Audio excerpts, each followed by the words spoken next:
आता दुसऱ्या तिसऱ्या दिवशी माझे खूप हाल होणार आहेत.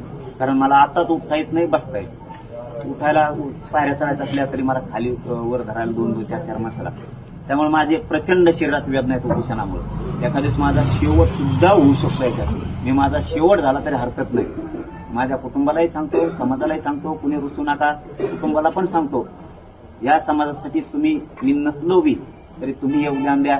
माझ्या समाजालाही सांगतो, तुम्ही समाजासाठी, आपल्या लेकरांसाठी सगळे लढा. किंवा लढा कधीही बंद पडू देऊ नका. आपल्या मराठा समाजाला कायमचं आयुष्याचं मिळाल्याशिवाय हा लढा बंद पडू द्यायचा नाही, ही माझी समाजाला हात जोडून विनंती आहे. आणि दुसरं एक, माझा शेवट जरी झाला तरी चालत, मी शेवट करायला तयार आहे. पण मी मात्र म्याने जाऊन फुटणार, गद्दार होणार नाही.